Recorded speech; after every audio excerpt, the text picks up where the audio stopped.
Hola chicos, ¿me escuchan? Sí, sí. Hola, buenas noches.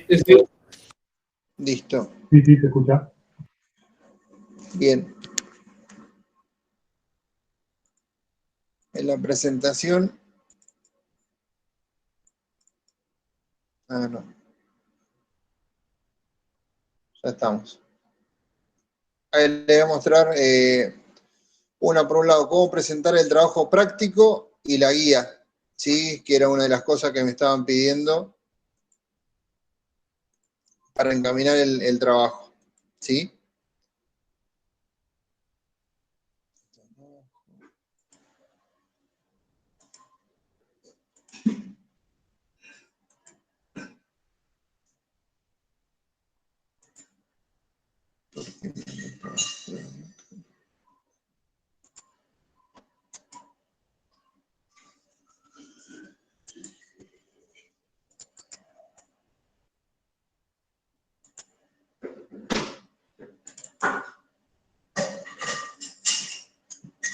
Sí, ¿por qué no se abre esto?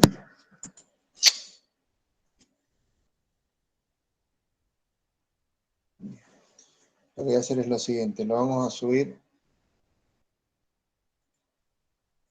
acá, a ver si lo puedo guardar desde acá.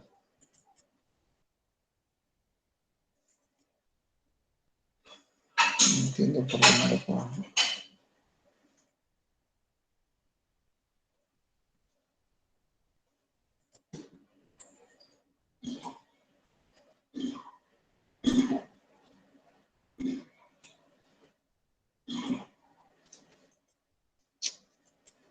Ay, Dios.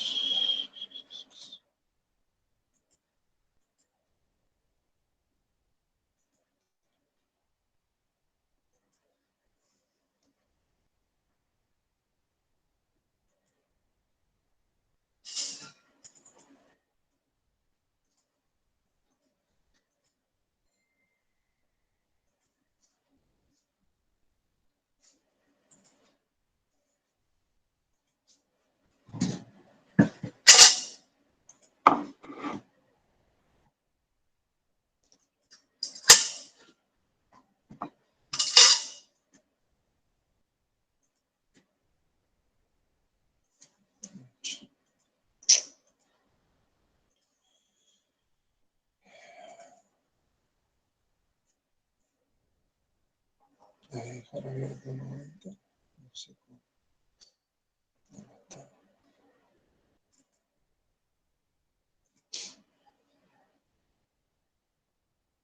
¿Ahí todos lo ven? Sí.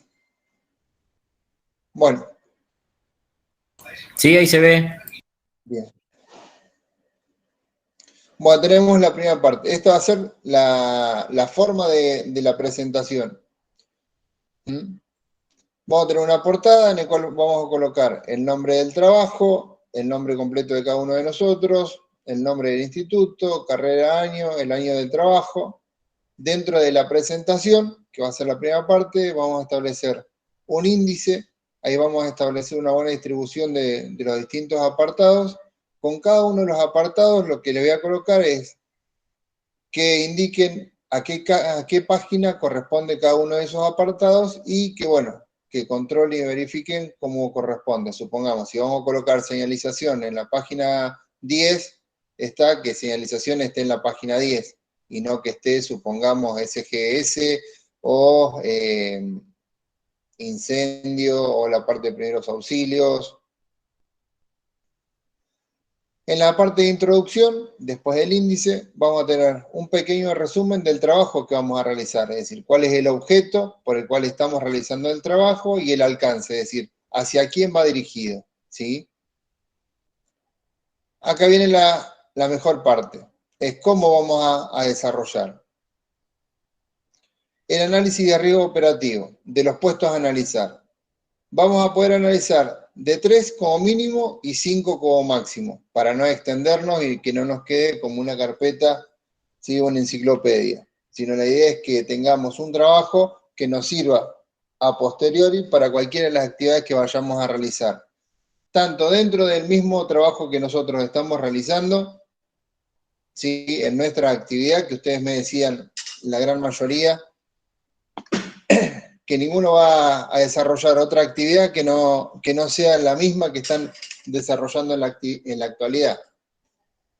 Pero no por eso nos tenemos que cerrar a la posibilidad de, con los conocimientos técnicos que van a tener a posteriori cuando ustedes se reciban, que no pueden estar desarrollando esta misma actividad en otra industria. Yo considero que sí. Considero que sí. Tal vez que los tiempos a veces son demasiado acotados con los que hoy por hoy cada uno corre, vive, pero a veces cuando surge la necesidad, uno se hace del tiempo para poder desarrollar otras cosas.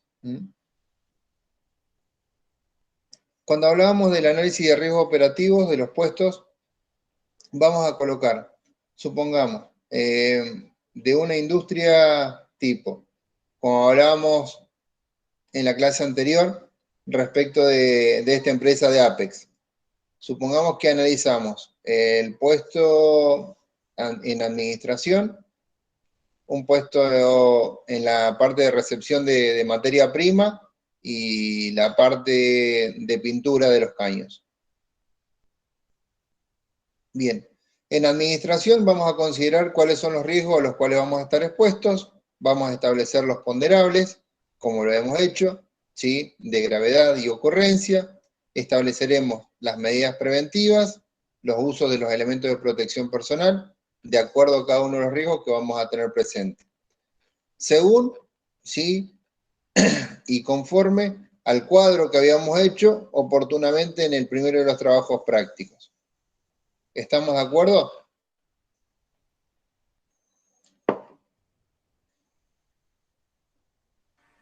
Sí, sí. Sí, bien. Me van siguiendo porque si no, estoy hablando y díganme ustedes, chicos, si venimos escuchando bien, si no, sigo. Sí, sí, yo vengo anotando, pero bien. Sí, sí, estamos escuchando. Donde hay algo que no estemos entendiendo, sí, frenamos e intercambiamos entre todos.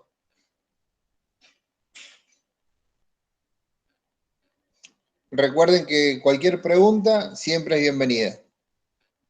Una vez que tenemos el análisis de riesgo operativo, vamos a colocar, supongamos, podemos hacerlo de esta manera.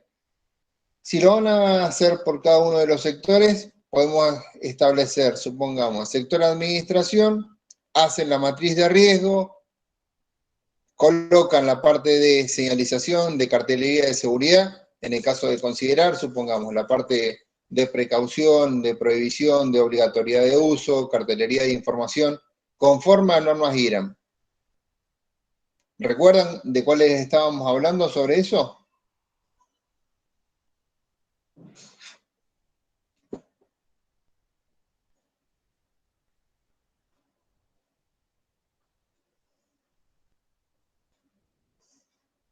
Sí, sí, las cartelerías del uso del elemento de protección, los formatos, los colores, todo eso de los carteles.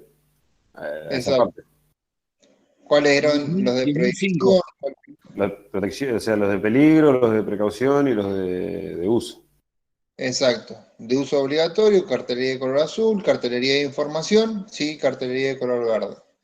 Después, continuando, vamos a colocar qué tipo de productos están utilizando, sí, supongamos, si en el sector de administración no vamos a tener productos que sean muy importantes o que puedan llegar a afectar la salud, pero sí, dentro del sector ese vamos a tener, por ejemplo, personal que si bien no va a ser administrativo, va a hacer trabajos de limpieza. Entonces, sobre los productos de limpieza, considerar también la existencia de ese tipo de productos, su rotulado, su almacenamiento, ¿sí? Si es necesario disponer de las hojas de seguridad, si el personal administrativo que está en ese lugar solamente hace trabajo administrativo, o también a veces como nos pasa en muchas actividades que uno es administrativo y al mismo tiempo también te encargas de hacer la limpieza dentro de la oficina y te corresponde oficina, baño, lobby.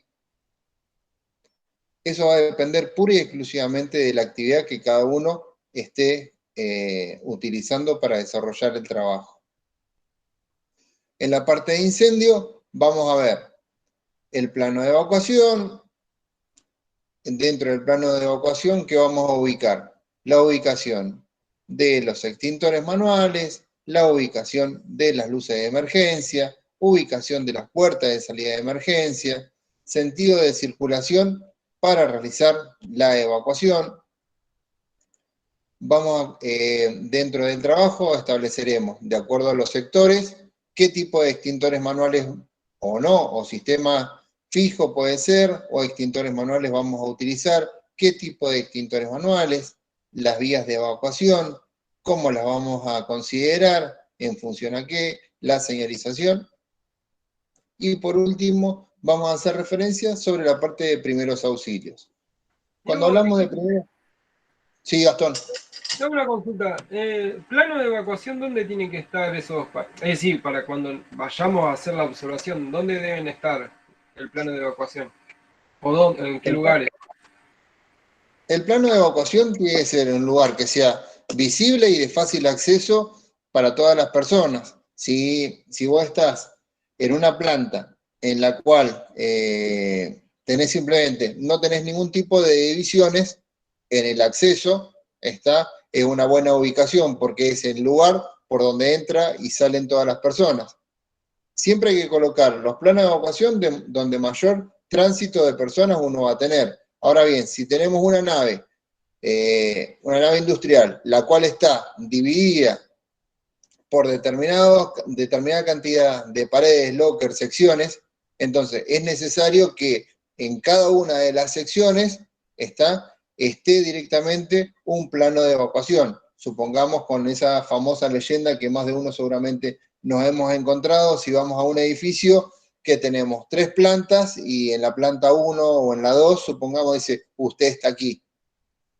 O si estamos en una planta a nivel de piso, también podemos colocar un plano directamente para ese sector, indicando cuál es el sector en el cual en ese momento la persona delante de ese plano está identificándose. Bien, bien, bien. No, para tener una idea, porque ponerle, si lo vemos en un lugar para saber si está bien colocado o no. Era eso nomás. Bien, específicamente por normativa no te dice nada en ningún lugar donde tiene que estar ubicado el plano de evacuación. ¿Estamos? Está bien. Sí te exige el marco legal, el decreto del 351 en la parte de industria, te solicita que se disponga de un plano de evacuación, así como la realización de los simulacros.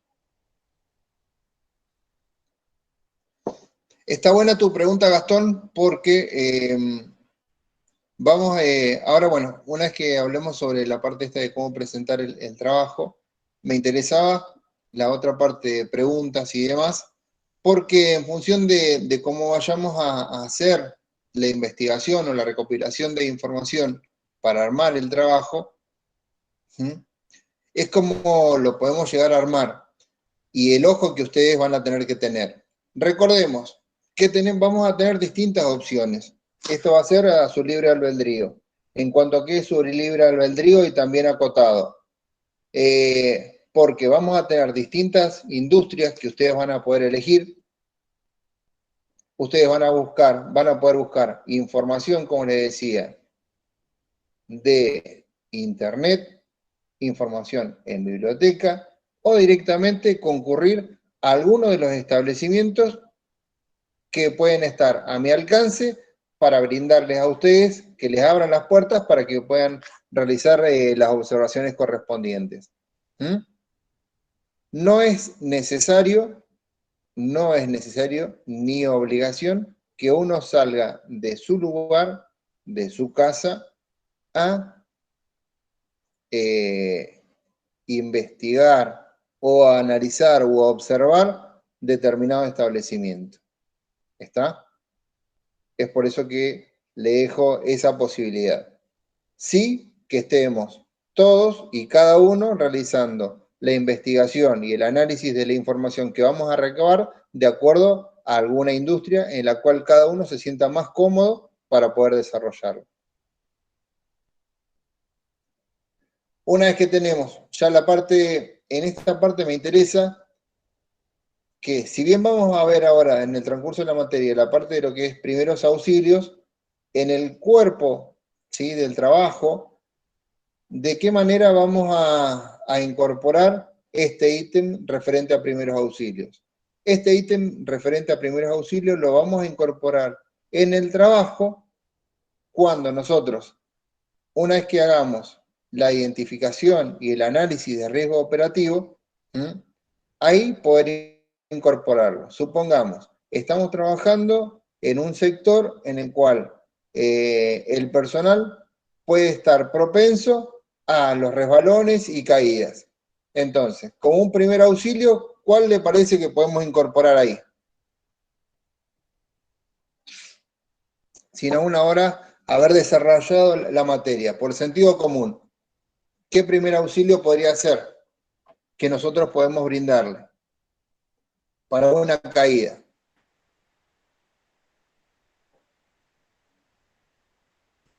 No, El normalmente protector del cuello.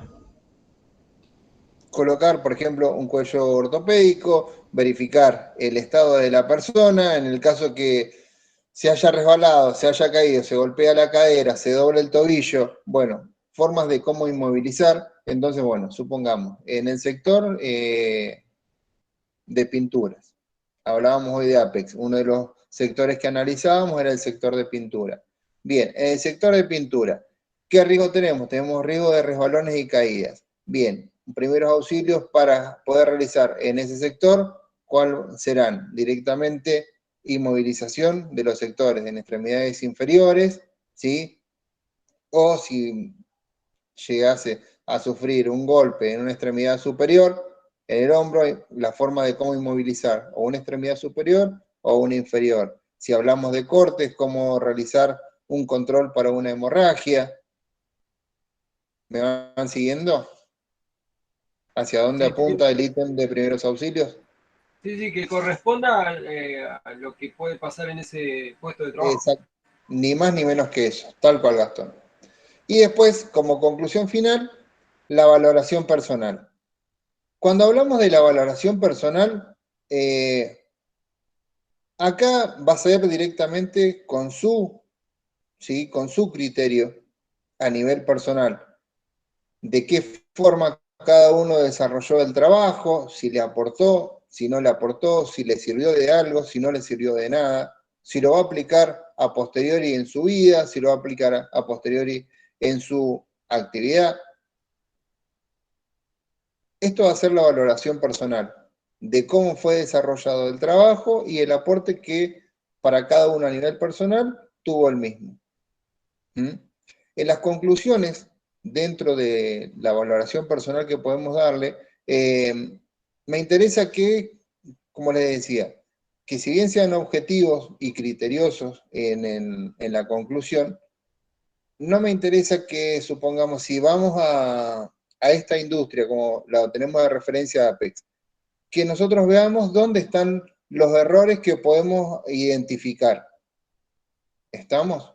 Supongamos, había extintores que estaban obstruidos. Entonces, bueno, vamos a colocar que en el sector de pintura los extintores estaban obstruidos. O no era el extintor, de acuerdo al tipo de fuego o al potencial calorífico que podemos llegar a tener, no era el apropiado.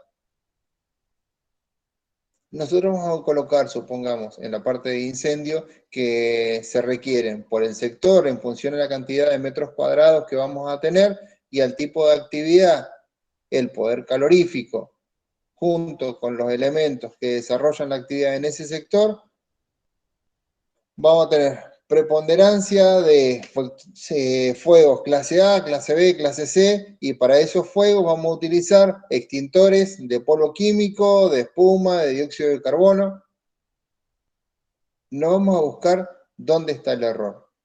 Vamos a ir directamente sobre la forma correcta de cómo deberíamos nosotros, decir, cómo tienen que ser las cosas, no cómo están. Y en los anexos, bueno, incorporar el plano, si quieren incorporar tomas fotográficas, algún video que uno pueda llegar a realizar, los links de donde sacaron información, y la parte de bibliografía. Ahora vamos. Vamos a presentar. Esa que nos da acá. ¿Alguna pregunta hasta ahí?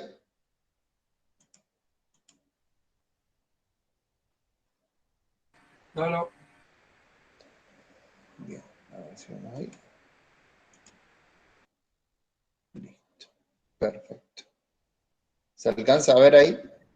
Diego, en la parte de bibliografía, ¿qué ponemos? O sea, ¿De los dónde que sacaron la información? digamos, en el caso que hagamos, digamos, una visita, ponerle, ¿no? A un lugar. ¿Qué ponemos? Que nos basamos, digamos, en todo, o sea, lo que vos nos diste, digamos, a eso me refiero. Claro, El material teórico que vos nos diste. ¿A ni eso más ni menos que eso. referencia? Sí, tal cual. En la parte de bibliografía, supongamos, si investigamos sobre la parte de incendio, bueno, ¿qué parte podemos ver? Y bueno, nos basamos sobre el marco normativo que establece en el capítulo tal, está del decreto 351. O si hicimos la parte, qué sé yo, edilicia o una obra de construcción. Pero una obra de construcción no se las iba a dar porque no tenemos forma de cómo armar, por ejemplo, una obra, un plan de evacuación, salvo que estemos con excavaciones,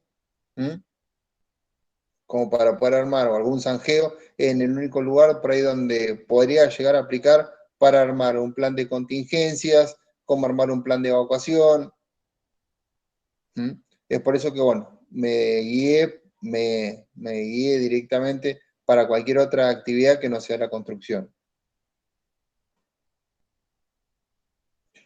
Y en la parte de bibliografía, como les decía, de ahí vamos a sacar la información, supongamos. Tomamos algún recorte bibliográfico de alguna revista, de alguna enciclopedia, y hacemos referencia, supongamos, que la actividad, metalmecánica, se desarrolla la actividad en Alemania y en la cual se consideran los riesgos tal y tal y tal, que son congruentes a los riesgos presentes en una actividad que se desarrolla en la República Argentina, en la provincia de La Pampa. Entonces, hacer referencia sobre ese punto. ¿Sí, Gastón? ¿Vos, Fernando? Sí. Bien. Gracias.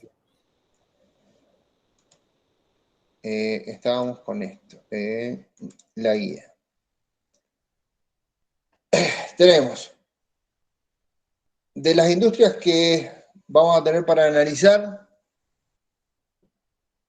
serán metalmecánica, siderúrgica, aluminio, PVC, un tambo, molino harinero, industria de la sal, sus derivados. Y acá con esta, como yo les decía, les puedo brindar la posibilidad para que acá en Santa Rosa podamos, los que tienen posibilidad de estar acá en Santa Rosa, que vayan a Apex, a Aberturas, a Abertecno, a una fábrica de muebles como es Molesum, está, o Misiones Madera. En General Pico, a la empresa Molplus, Colden, y esta semana si puedo incorporar alguna otra más. Estas son en las que yo les puedo facilitar a ustedes el contacto, supongamos. Fernando me dice, Diego, yo quiero ir a Colden, por poner un ejemplo, Fernando. Bueno, listo, perfecto. Hago el contacto con el servicio de seguridad de Colden para que, bueno, le voy a decir, van a ir 1 o 2 de mis alumnos o 3, van a ir a hacer una recorrida por el establecimiento para considerar normas de seguridad, van a analizar 3 puestos para armar un trabajo. Si ustedes tienen alguna empresa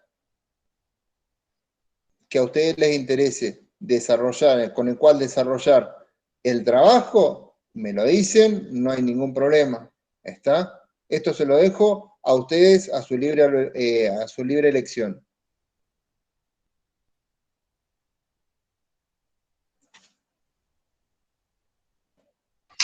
Diego, buenas noches, Marianela. Sí, Una Marianela. consulta. Acá en Hacha no hay muchas industrias tipo fábrica más que Durlo. El frigorífico que todavía no abre y no hay mucho más. Y la Ujú, COSEB, que yo trabajo. bien. Y ahí no hay ninguna carpintería, no hay ningún silo, almacenamiento de cereales, algo de Eh, ganado. Todo lo que es forrajería y eso no, más que negocios. Por ahí alguna carpintería, puede ser un corralón, sí, que Bien, hacen tranqueras y todo eso. Lo por único. ejemplo.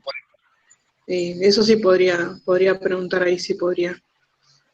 Si lo quieren hacer, lo querés hacer por ahí, Marianela, no hay problema. Si querés, supongamos, hacer actividad siderúrgica, como ejemplo, y bajar información desde internet, la bajás de internet y armás el trabajo ahí.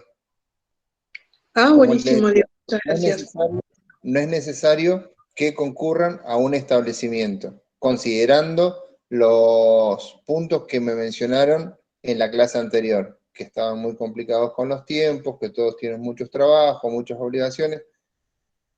En función a eso, traté de armar lo más holgado y flexible posible. Listo, muchas gracias.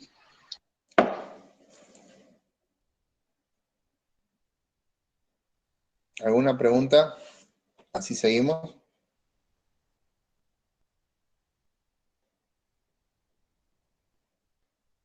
No, Diego, ¿no, no? no, no.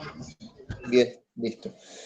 Como les hablábamos en la guía esta, ¿qué tenemos que incorporar? Vamos a incorporar el marco normativo según la industria a la cual le fue asignada, en este caso, bueno, fue elegida. Existe un marco normativo, si hay un marco normativo nacional, si hay algún provincial, municipal, que lo regule en cuanto a seguridad e higiene, lo tenemos que mencionar y desarrollar.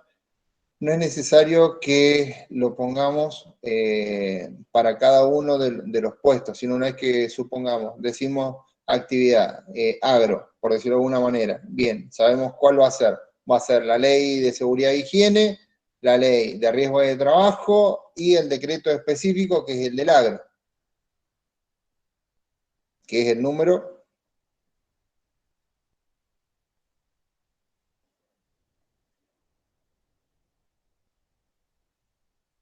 O lo consultamos por internet, no sé. ¿Recuerden cuál es el decreto específico de la actividad del agro? No, la verdad que no me acuerdo. Me cuesta El, la memoria con los números. el 617 del 96. Bien. Sé que es el Vamos a último, nombrar. sé que es el último, pero no me acuerdo los números. Bien. El 617. Actividad de construcción no vamos a tener, así que el 911 no nos vamos a basar. Vamos a tener la mayor de las actividades como marco normativo, el 351, ¿sí? Y el 617. Dentro del sistema productivo, como les decía, vamos a realizar una descripción de las tareas realizadas, el análisis de riesgo en función del análisis e identificación de riesgo que nosotros vamos a hacer por cada uno de los puestos a analizar, establecer medidas preventivas, determinar los EPP para cada uno de los sectores que nosotros estemos considerando.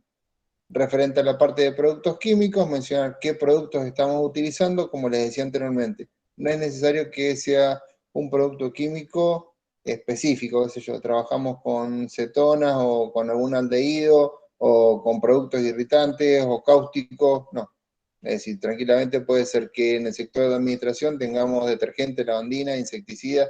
Bueno, es considerar la parte esta, ¿sí?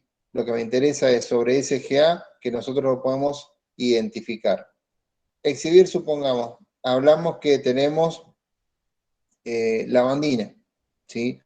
En el sector nuestro, bueno, buscar cuál sería la hoja de seguridad, cómo sería el rotulado de ese producto que estamos utilizando para ese sector. Estamos utilizando diluyentes, por decirlo de alguna manera. Bien, los diluyentes, ¿cómo sería una hoja de seguridad y cuál sería su etiquetado, tal como lo vimos en las clases anteriores en el sistema de SGA.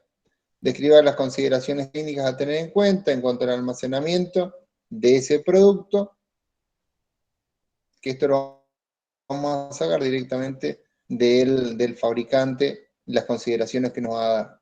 La parte de señalización, qué cartelería de seguridad instalar en los distintos sectores de trabajo, qué norma consideraría para su implementación, mencionarla.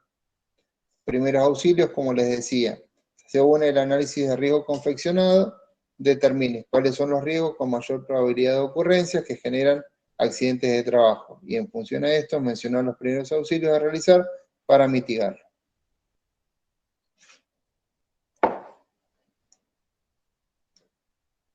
Dentro de la parte de que es control de incendio y medios de evacuación, qué tipo de sistema de extinción de fuego deberíamos instalar, si tenemos un sistema fijo, si tenemos uno móvil, qué sería necesario para su elección.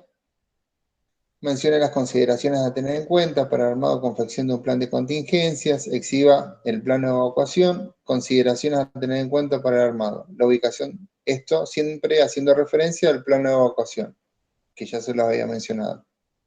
La ubicación de la salida de emergencia, extintores manuales, tableros eléctricos, los sistemas y medios de corte de suministro de energía eléctrica y de gas, la identificación y el recorrido de circulación en caso de emergencia. En la parte para la confección del plano, no necesito que ninguno de los que estamos presentes que seamos especialistas en AutoCAD. Queremos hacer un plano a mano alzada, lo hacemos un plano a mano alzada. Queremos armar un plano copiando y pegando formas, lo armamos copiando y pegando formas en una plantilla de Word. Me interesa el contenido, me interesa que sepamos simplemente que tengamos al final de la cursada estas herramientas para poder, una vez que terminamos nosotros la cursada, salir afuera y saber identificar un plano de evacuación.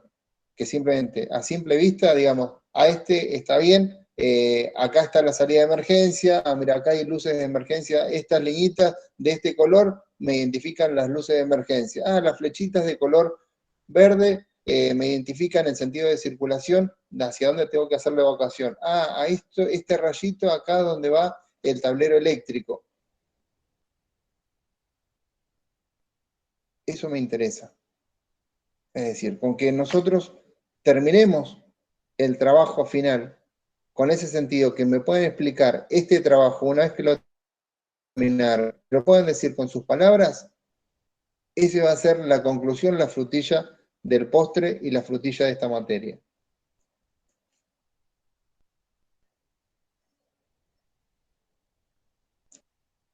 Bien, ¿alguna pregunta hasta acá? Tanto esta guía del trabajo final, puse como fecha probable el 21 del 10, pero esta la vamos a dejar abierta hacia adelante y hacia atrás, porque no me respondieron cuándo era el fin de cursada. Tengo que tener tiempo para, supongamos, esto va a ser después la fecha de entrega del trabajo, después del segundo parcial. De modo tal que en el supuesto de los casos que tuviéramos alguno que tuviera que recuperar, que no se le junte la parte de la recuperación del segundo parcial con la entrega del trabajo final, porque también es otra nota más como si fuera un parcial. Diego, el trabajo que lo empezamos a hacer y te podemos ir pasándolo para que lo vayas mirando o no, directamente te lo entregamos al final, ¿cómo es? No, mirá, me interesaría que en lugar de que me lo vayan pasando, está como si fuera una tesis, me interesaría que coordinemos un día, supongamos, un día de consulta,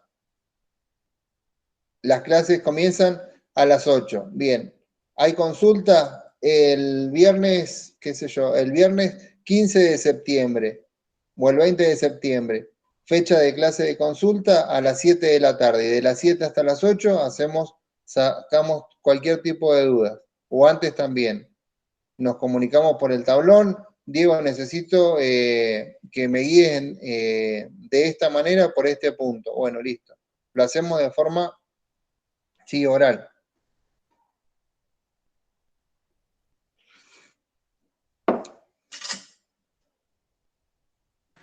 A ver,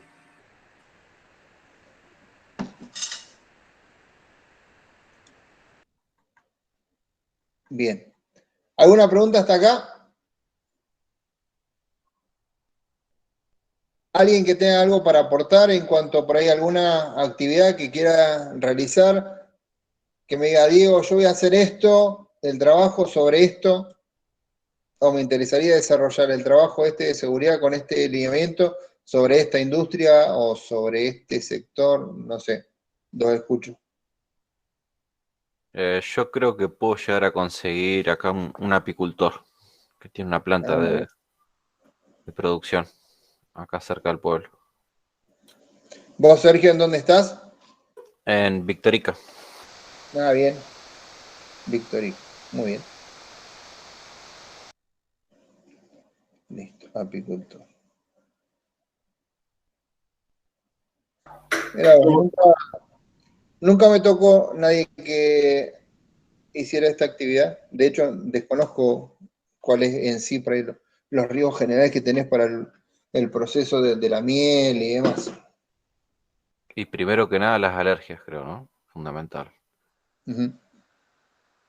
No, pero una vez que Todo uno eso. empieza la extracción, si después, ¿cómo es la secuencia de trabajo? Es decir, ¿con qué se hace? ¿Se va a una planta? ¿Se industrializa? No sé cómo se saca. Creo que tienen como un proceso del tipo centrifugado, ¿no? Pero además de eso está Sí. Hay una máquina que centrifuga. claro, está el armado de los Tenés de cajones. todo, tenés laburo de carpintería, tenés laburo, Claro. hay montones de laburo dentro de uno mismo. La verdad que es una de las, siempre se dijo que la apicultura es un oficio lleno de oficios. Ah, mirá. Saben desde bromatología hasta carpintería, los apicultores. La verdad Sí, que porque arman las alzas ellos, todo. O sea, es bastante, es un laburo muy completo. O sea, muchísimos laburos tienen dentro del mismo. Y por lo general no son más de 2 o 3 personas las que están haciendo el laburo. O sea, que todos hacen todo. Bien. Bien, en la parte, por ahí, Sergio, a ver, desasname un poquito con esa parte. Cuando hacen el curado de cada uno de los panales, ese humo que tiran, ¿lo hacen con algún producto específico? ¿Lo hacen con algún producto específico o Creo, cómo es? creo que ¿O a humo? es un poco de acerrín impregnado en gasoil, lo que utiliza. No queda ni agujas uno. de pino. No, sí, Agujas de pino. sí, yo fui hay apicultor. distintos. Algunos usan el yuyo de puna, otros usan pino, otros usan, qué sé yo, depende de cada uno de eso. Yo fui apicultor. Se debe utilizar dentro de lo posible cualquier cosa que no deje ningún tipo de residuo, porque podés llegar a contaminar la miel. O sea, normalmente, por ejemplo, antiguamente se utilizaba mucho lo que era la bosta de caballo y se demostró de que podés llegar a transferir medicamentos al bosta de caballo o bosta de vaca. Lo transferís. Mirá. Yo usaba cartón. Claro, bueno, cartón, jean, hay varias cosas. Pero no tratar de no usar cosas no muy contaminantes. Claro, yo la verdad que desconozco por el proceso, no. Conozco la planta y demás, pero el proceso de cómo realizo el trabajo no. Te No, llevo, no he te estado llevo con un par presente. de amigos que te hagan picar si querés un poco. No, sí. Aparte creo que acaba. Voy a poder ver en detalle. Lo que sí sé Perfecto. que tiene esta planta en particular tuvo una inspección, es un alimento, tiene certificación kosher. O sea, Mirá. Maestro, es bastante, sí, es bastante maestro. puntilloso. No es para nada sencillo eso. Hoy participé de faena kosher, nunca había participado en el frigorífico. Me comentó un amigo que Quedé, trabajaba en un frigorífico, cómo es. quedé sumamente sorprendido. Y ahí te diste cuenta que Senasa desaparece durante un tiempo y vuelve cuando terminan de iniciar el proceso. Sí, totalmente. Porque son los cortes que se llevan ellos al exterior, digamos, y hay un encargado de en la faena ese corte determinar a ver si es apto para lo que ellos quieren. Por eso desaparece Senasa. Cuando ellos terminan de faenar para ellos, aparece Senasa para corroborar que, o sea, novedades en los animales que consumimos nosotros acá. Tal cual. Así Lo es. único que se explica es el tema de las enfermedades, pero después... Así me lo manifestaron. Me lo manifestó la gente de calidad y el de seguridad que me hizo la recorrida por el frigorífico. No había participado nunca de kosher y digo, pero acá, digo, normas de bioseguridad no tenemos ninguna. Nada, cero. Digo, pero una parte, dice, no, digo, esto es así. Una parte se hace según, ¿sí? Faena kosher. Una vez que ellos finalizan, después hay algunos cortes que se llevan, que simplemente se llevan los cuartos traseros, si mal no recuerdo. Sí, y los cuartos delanteros los faena el frigorífico de forma normal, ¿sí? Bajo, bueno, toda la normativa y controles de sanidad por Senasa. Sí, ellos, la única diferencia es que en vez de noquear al animal, los deshuellan con un cuchillo que es una hoja, es una lámina larga, y después tienen mucho cuidado con lo que es el tema de cuando bajan la cabeza, de no contaminar la carne con lo que es la médula espinal. Sí, se la sacan con ¿Viste un eso, cuchillo. Diego? ¿Viste eso hoy? Hoy estuve en el frigorífico acá de Carnes Pampeana. ¿Viste cómo los matan? Sí, nunca lo había visto. Es increíble lo que corta ese cuchillo, es increíble. No, el señor que cortaba estaba ahí, donde tenía el punto, por decirlo de alguna manera, cómo dan vuelta el animal con la máquina esa que te queda con el cuello hiper extendido, como si uno le fuera a insuflar para hacer movimiento de RCP a la vaca, y que la vaca queda ahí desangrándose por todos lados, y el señor que está abajo para maniarla después, para subirla con el guinche, que está sumamente expuesto a una patada. Che, de Diego, hecho, había justo gente que estaba limpiando, ¿no? Me puso muy nervioso. ¿Eso fue acá en el frigorífico en Carnes Pampeanas? Sí. Bueno, gracias a los judíos estos, varias veces se han escapado animales porque ellos no los noquean, los enganchan de una pata y los cuelgan. Por lo menos eso era cuando yo laburaba ahí, se hacía de esa forma. Sí. Así que por ahí se soltaban y salían corriendo los animales por toda la línea, digamos. Terminaban en los vestuarios. Es un quilombo eso, no sabés. Hacía una corrida de toro. O sea, lo increíble de todo esto es que uno por ahí lo puede llegar a ver como casi gracioso, pero de repente hay frigoríficos que han sido clausurados porque usaban el noqueador con una masa en vez de usar un noqueador común, o sea, el noqueador que tienen que usar para matar y qué sé yo, y les clausuraban los frigoríficos, el martillo neumático o el noqueador que sea como tiene que ser, y ahora de repente cuando vienen los judíos a cortarle el cogote, a desangrar y a hacer sufrir al animal como un perro, como lo viste, que lo hacen sufrir, nadie mira nada, nadie ve nada y no hay nadie que lo defienda ni nada. De repente se transformó todo y te das cuenta que le importa un carajo, que es solamente por la guita y nada más, sin lugar a duda. Pagan en dólares. Y sí, olvídate que es todo por eso, nada más. Entonces, sí, bueno, pero eso que a veces Senasa te das cuenta que está bien que analicen si tienen las enfermedades, pero después que no vengan a hacer pavadas cuando se van los judíos, digamos. Porque cuando se van los judíos empiezan a hacer las pavadas. En todos los campos, en el oeste pampeano, se mata así. No hay, pero más vale. Y te llegan a agarrar con un animal de eso arriba de la camioneta. De la camioneta, del camión. Fuiste a faenar a tu campo un animal y te lo prenden fuego con queroseno en el medio del basurero. Entonces, viste, no entendés más nada. Acá se lo igual en el campo se baja con un A tiro vos te dicen que lo prenden fuego. No, acá han prendido fuego medias reces que vos te dan como los costillares se te secuestran. No se gasta una bala, no se gasta una bala, se desangra el animal. Nosotros los bajábamos de un tiro en la cabeza y después se deshuella. No, ¿En no, dónde? no. En el campo. En el campo mío. Allá No más, sé, más al oeste no hay balas, no, allá es directamente Con un cuchillo y... Cuchillo, a cuchillo y manga con un nomás. 22, con un 22 entre los ojos lo En bajás. Guatraché también hacen lo mismo, o sea, lo suben a un carro, no está cerrado, le meten un tiro y después lo cuelgan, lo degüellan y nomás en el momento, chao. Después lo cuelgan, faena. Viene enfrente Mirá de la vos. estación transformadora del APE. Hay unos muchachos que se dedican a eso. Cualquiera que ande por Fíjate la vaya que lo vea. cartelería acá para el oeste si hay bala o no hay bala. La cartelería de la ruta.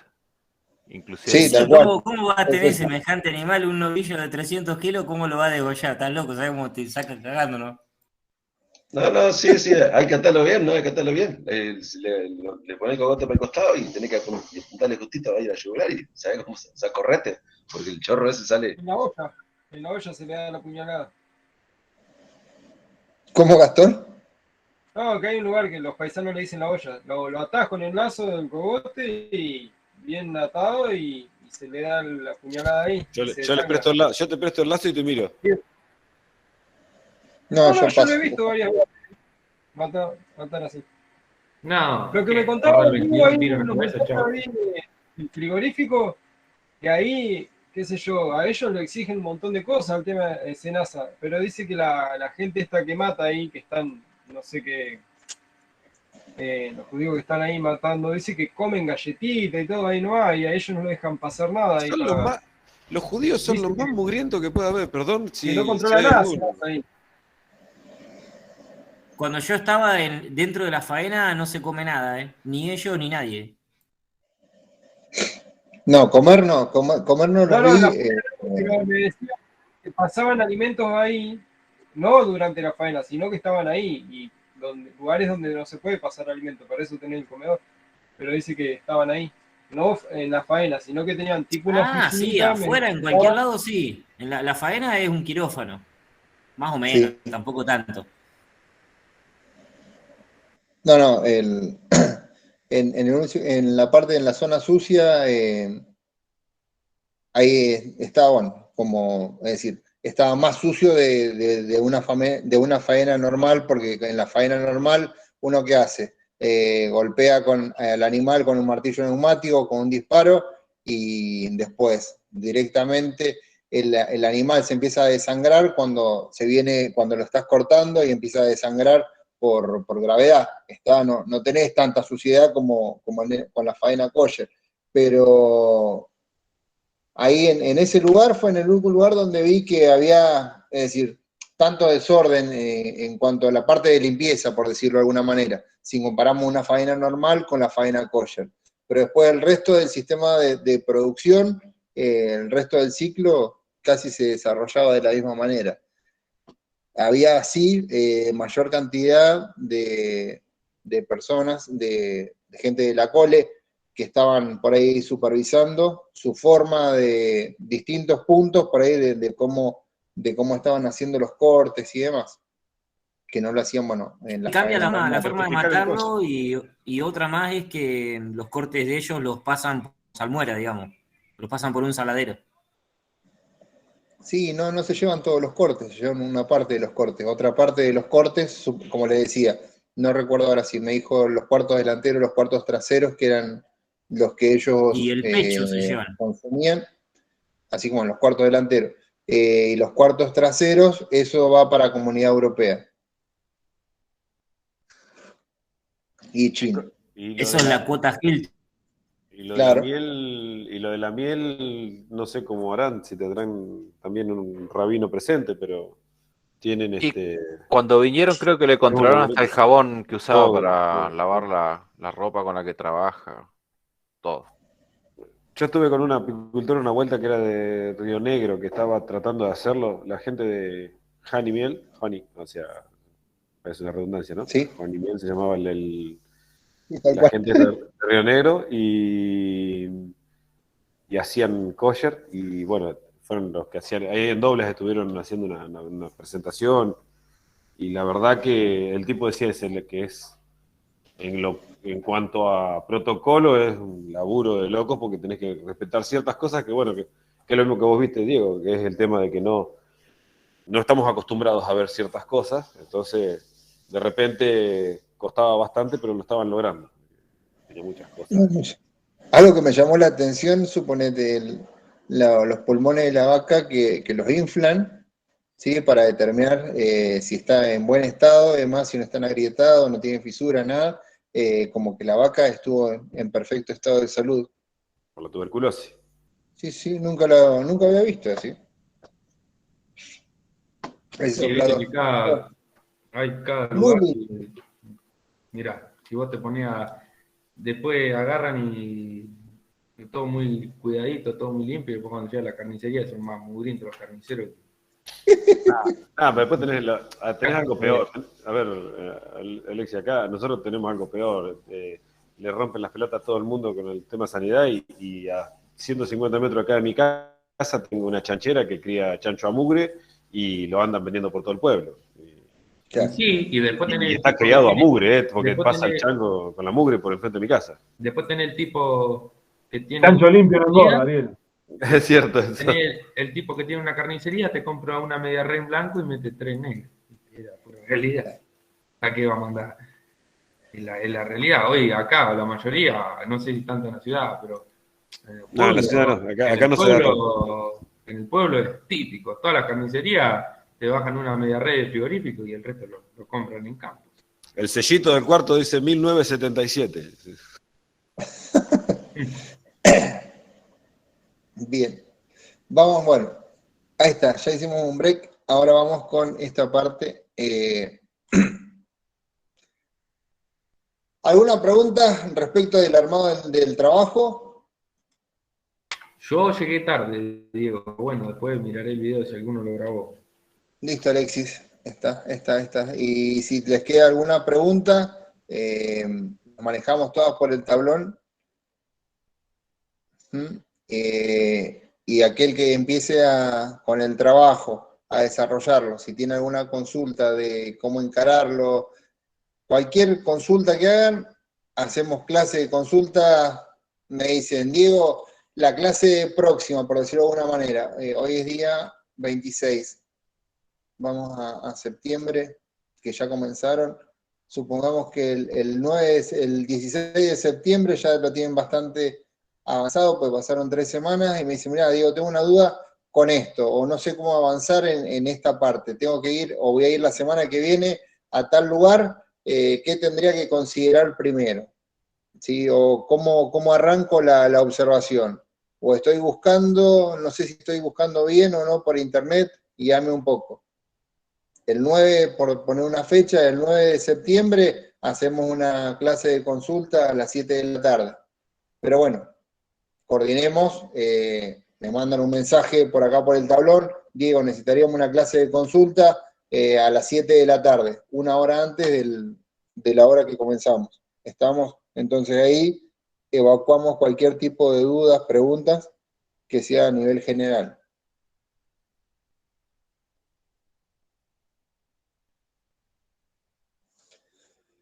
Ahora vamos a continuar con la parte de levantamiento manual de carga, la parte de ergonomía, peso, empuje, traslado, agarre.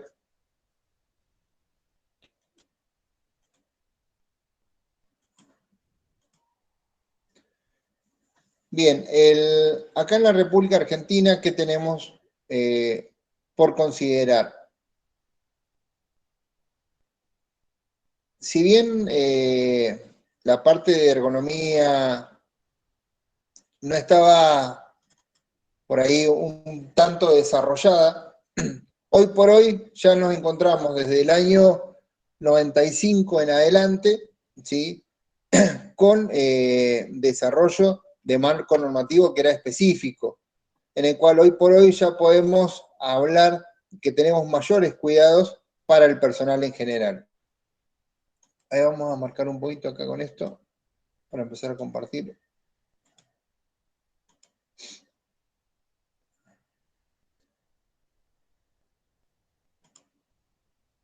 ¿Alcanzan todos a ver?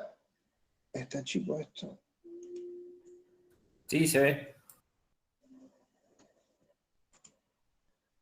Bien, tenemos el desarrollo del marco normativo, primero, inicialmente en el año 96 a través del decreto del 658 del 96.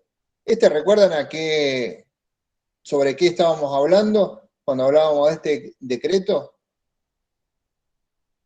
Que lo vimos la clase pasada, las unidades pasadas, que formó parte dentro del material que estudiamos para el primer parcial. O los que rindieron ahora. ¿Qué me pueden decir de este decreto? ¿Sobre qué hacía referencia?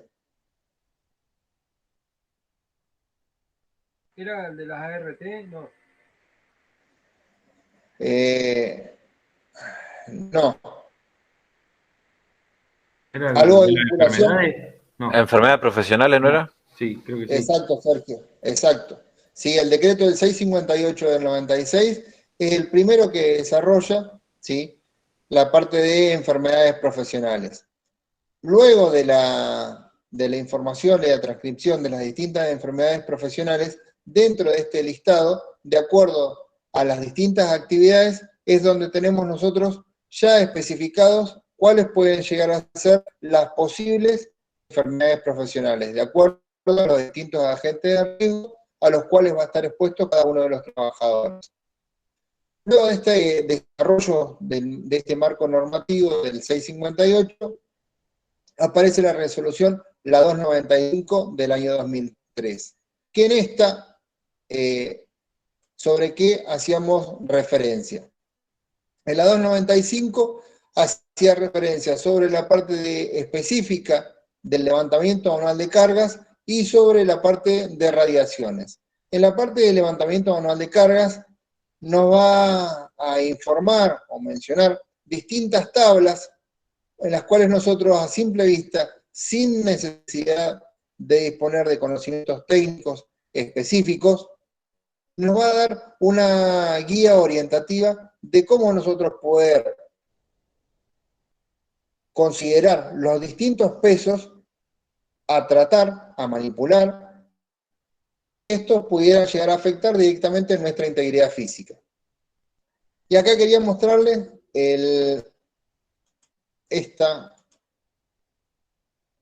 bien digo, acá.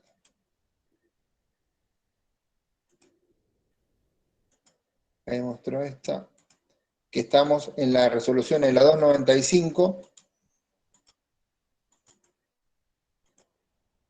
Quería hacer referencia sobre las tablas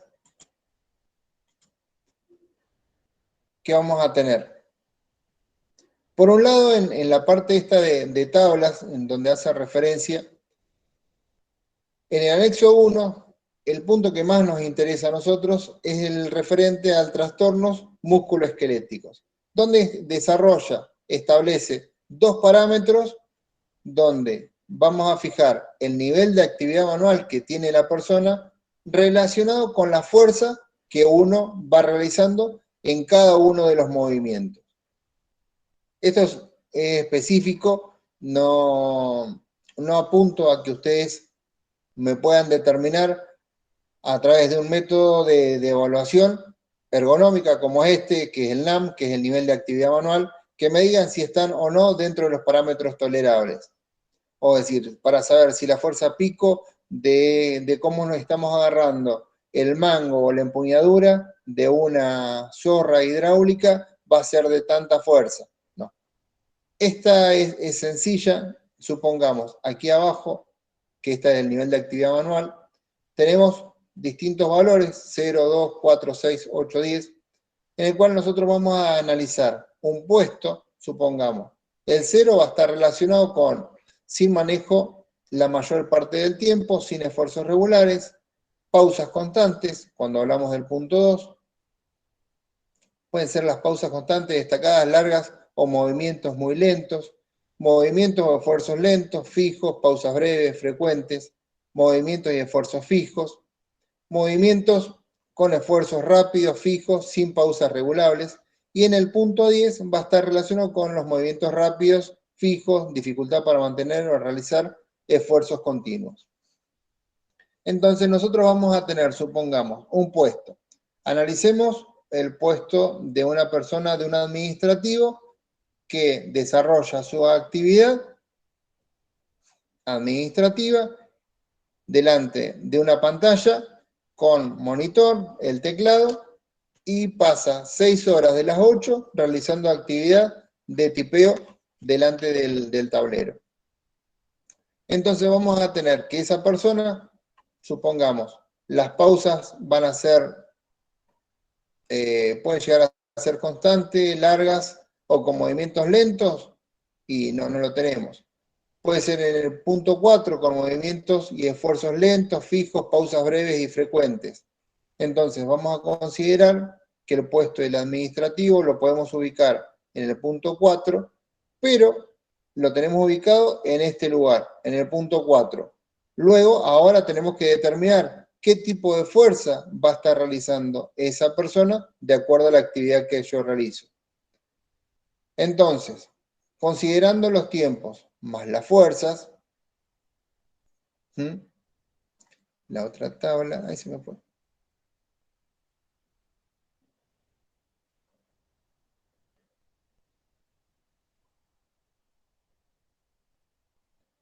En la que me establece, para que me encuentre, qué tipo de fuerza yo voy a estar realizando. Por el tipo de fuerza que podemos llegar a tener, vamos a estar dentro de un valor 2 o un valor 4. Entonces yo conjugo, establezco sobre el eje X y sobre el eje Y la fuerza pico, y voy a tener, si tengo con un valor 4, voy a ir hasta este punto en el 4, y el punto en el cual va a ser la confluencia, voy a poder determinar si en el sector que tenemos aquí abajo, ¿alcanzan a ver el cursor? Sí. Bien, acá en esta tabla nosotros vamos a poder determinar si la zona puede ser la zona de confort o un riesgo moderado, o ya una zona que está fuera de la zona de confort. Cuando estamos fuera de la zona de confort, ahí ese tipo de actividad me demuestra a mí que puede ser riesgosa para la persona. Entonces, si yo encuentro que el punto, después que yo hago el análisis, está por encima de por encima de la línea de confort, ese puesto de trabajo yo lo tengo que analizar y modificar, a fin que por la actividad que realiza esa persona, si la sigue desarrollando de esa misma manera, va a terminar con un TME, que es un traumatismo musculoesquelético. Eso por un lugar, ese puede ser un método de valoración ergonómico.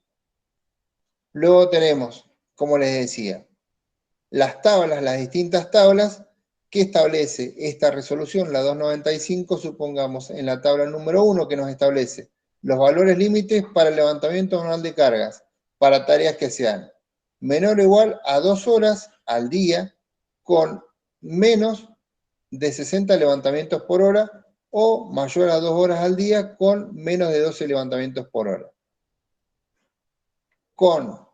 Si tenemos hasta 30 centímetros por encima del hombro, desde una altura de 8 centímetros por debajo del mismo. ¿Qué significa? Del hombro por debajo, yo voy a poder levantar, hacer estos levantamientos. ¿Cuál es la capacidad de carga? Hasta 16 kilogramos. Porque esta tabla es la que me permite a mí establecer cuál es el peso en el cual yo no voy a tener riesgos. Si yo voy a realizar los levantamientos de carga de una carga que está por encima de los 20 kilos, por encima de los 16 kilogramos, considerando que la voy a pasar por encima de mis hombros a más de 30 centímetros, ahí ya directamente esa actividad va a ser riesgosa para mí. Tomemos en cuenta como referencia y como punto de partida que cualquier levantamiento de carga que nosotros realicemos por encima de nuestros hombros, esos son una de las consideraciones a tener en cuenta para no realizarlos, porque ahí es donde vamos a tener mayores probabilidades de estar expuestos a alguna lesión muscular. Siempre la posición que nosotros vamos a tener, a ver, vamos a agrandar acá la imagen.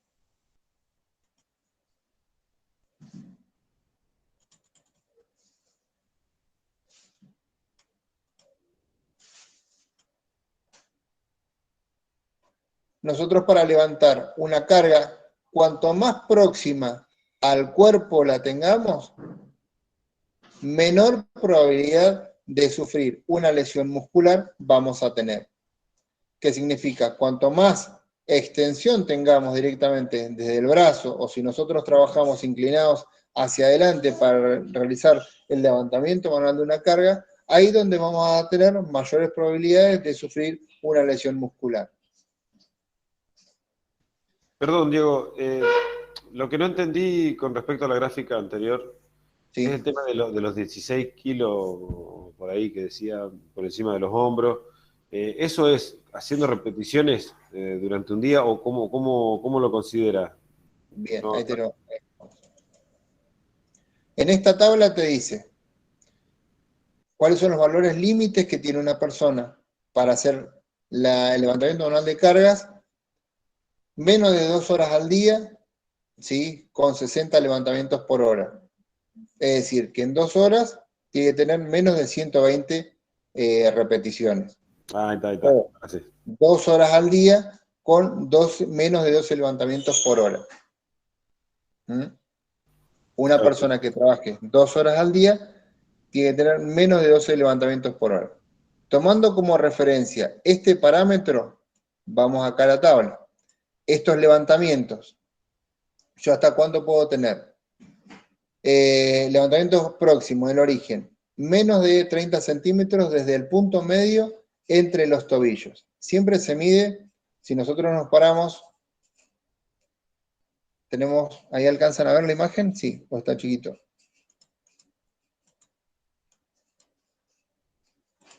La posición, en este caso, bueno, ahí tenemos la persona, la posición de cómo yo tengo que tomar y medir la ubicación de cada una de las personas es erguido, de esta manera, y con la posición de los pies en forma paralela, una con el otro. En este caso tenemos un pie adelante y un pie atrás, ahí ya no lo puedo medir. Yo tomo la medida de separación de los tobillos, ¿cuál va a ser el ancho de separación? El mismo ancho que tengo de hombros. Esa es la posición normal. ¿Alcanzan a ver acá en la imagen donde tenemos los pies? ¿Sí? Las huellas de los pies. Sí, pero no se lee lo que dice ahí. Se alcanza a ver, sí. Sí. Serían pasitos cortitos, pasitos bien cortitos serían, no ni siquiera pasándole la punta del pie. No. Al punto de que iba, ahora le voy a decir la forma de cómo tenemos que realizar los movimientos en forma horizontal. Le mostraba esta imagen porque la posición de los pies no puedo tener un pie adelante y un pie atrás. ¿Está? Para yo considerar cuál es el ancho de separación de los hombros, para hacer la medida y controlar sobre, ¿sí?, el cuadro que tengo en el valor de la tabla 1. Teníamos que el punto de separación desde el punto medio entre los tobillos. ¿Qué significa? Este punto que tenemos acá, desde acá en adelante, hacia adelante son 30 centímetros. Así es como yo lo tengo que medir. En este caso, si hacemos referencia para un peso de 16 kilogramos, para poder levantar hasta 16 kilogramos, medidos de donde nosotros estamos parados, 30 centímetros hacia adelante. Si yo tengo que realizar levantamientos intermedios, donde la distancia va a estar entre 30 centímetros y 60 desde el punto medio de los tobillos, la carga máxima que yo puedo levantar va a ser de 7 kilogramos. Yo voy a levantar inclinado, me levanto, tomo la carga y la acerco hacia mi cuerpo. Siempre. Ahora sí, Ariel. Sí. Estaba pensando en las tareas, por ejemplo, en el caso de los finqueros que andan con el tema de la fruta y eso, que andan con los canastos arriba de la cabeza y los bolean arriba de un camión, ¿no? Sí, no. Es decir, toda la parte de ergonomía, ahí no aplica, pero nada. En lo que es cosecha manual, no, bajo ningún punto de vista. No se puede hacer nada. Es decir, no es que no se pueda hacer nada. No, empecemos, hablemos con propiedad. Hacerse se puede hacer, se pueden hacer muchas cosas. Se puede reducir la capacidad. Punto número 1, es decir, empezando por el trabajo no registrado del personal. Punto número 2, por el trabajo infantil, que la mayoría de las actividades por explotación del tipo golondrina tenemos en la República Argentina. Entonces, si empezamos desde ahí en adelante, lamentablemente lo que es la parte de riesgo no está considerada.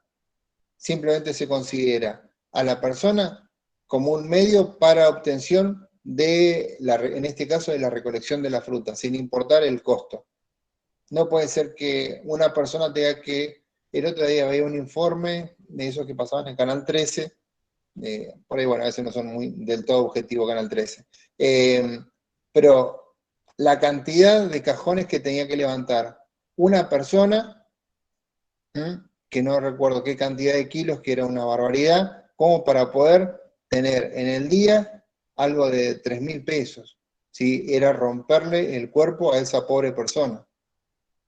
Y vos los veías cómo estaban, que no tenían pausas, no tienen lugar donde descansar, directamente la jornada de trabajo no son 8 horas, son 16 o más horas, y empezando por ahí, hay muchísimas cosas, si ya no se respeta. Bueno, vamos a tener que empezar a abrir el ojo, porque todo eso es lo que se está viniendo en la zona de 25 de mayo, toda esa zona, así que el gobierno está fomentando los créditos para las cosechas de frutos y demás, así que va a haber que empezar a mirar un poquito para el suroeste de La Pampa, así que...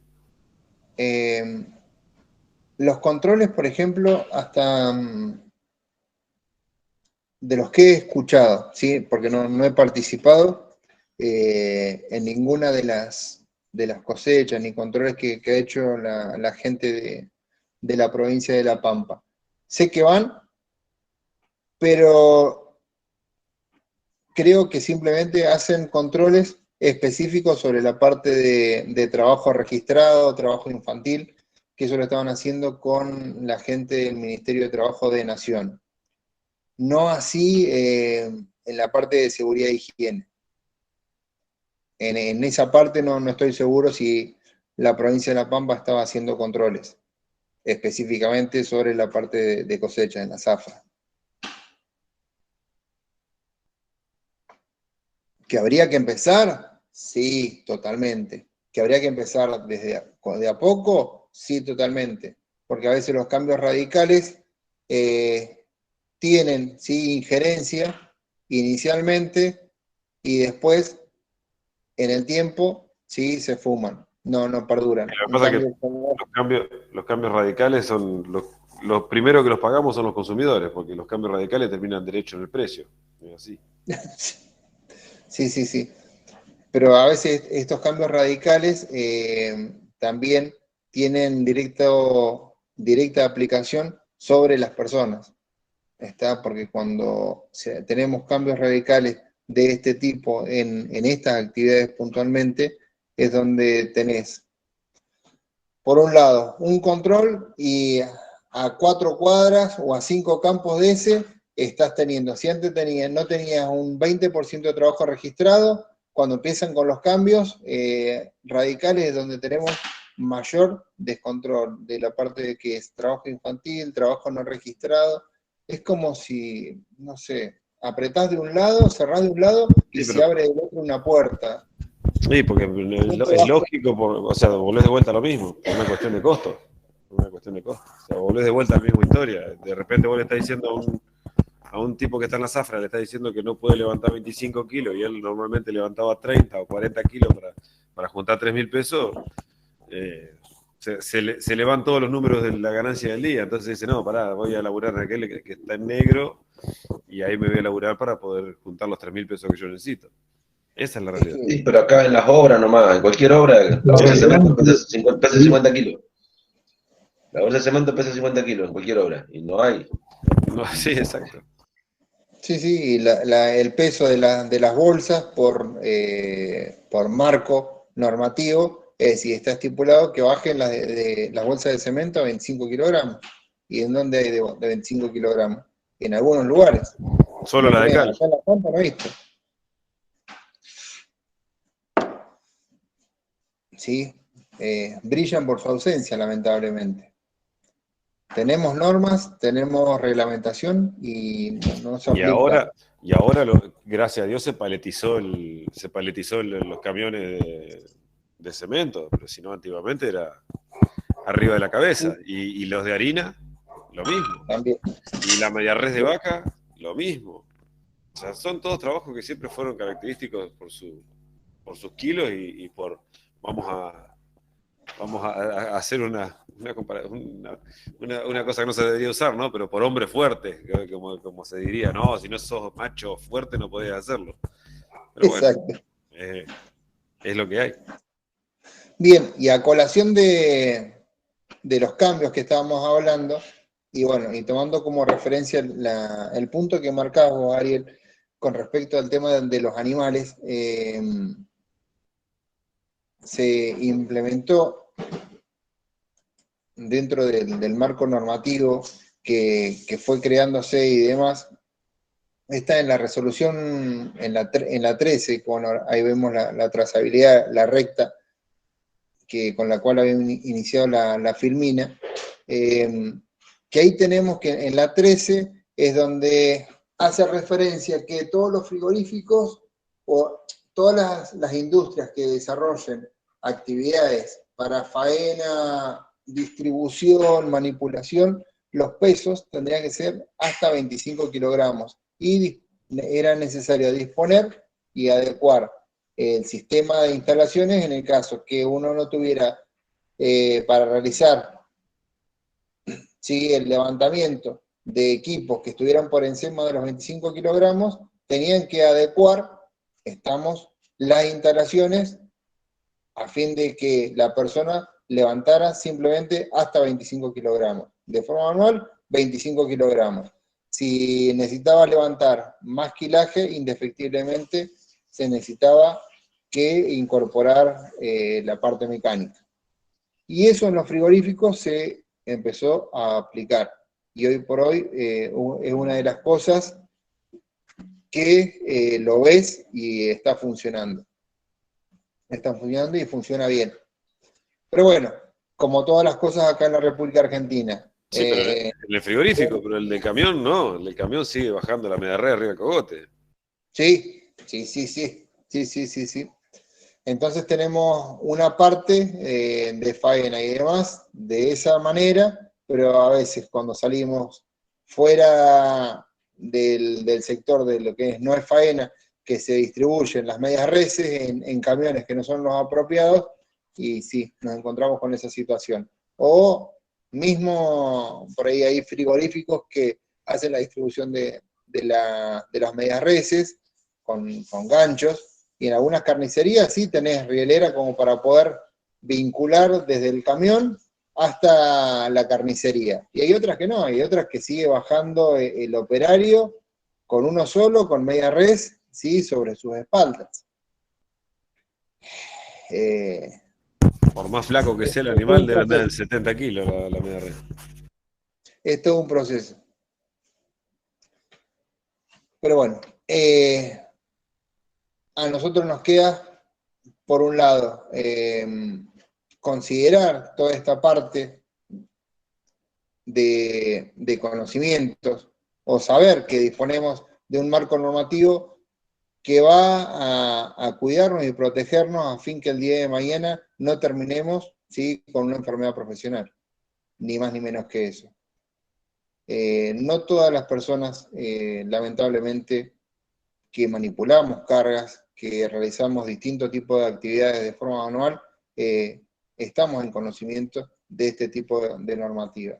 Y este asesoramiento técnico forma parte también por parte de cada una de las aseguradoras de riesgo de trabajo. El empleador, tanto el empleador como sus empleados, no todos tienen conocimiento o están en conocimiento de la existencia, ¿sí?, de este tipo de marco normativo, en el cual, ¿qué hace? Es simplemente cuidarnos a cada uno de nosotros para la integridad física de nosotros como personas, no como máquinas. Entonces, esto es importante tanto el conocimiento como en la aplicación.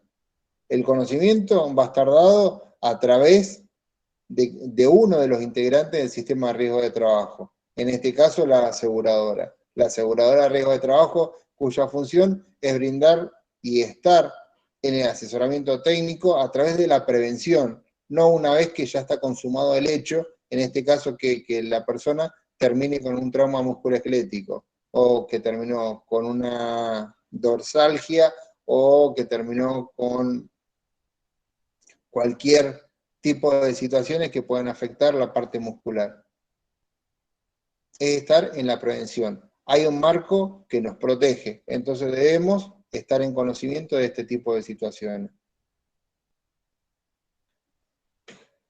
Bien, chicos, por hoy vamos a llegar hasta acá, hasta la 2.95.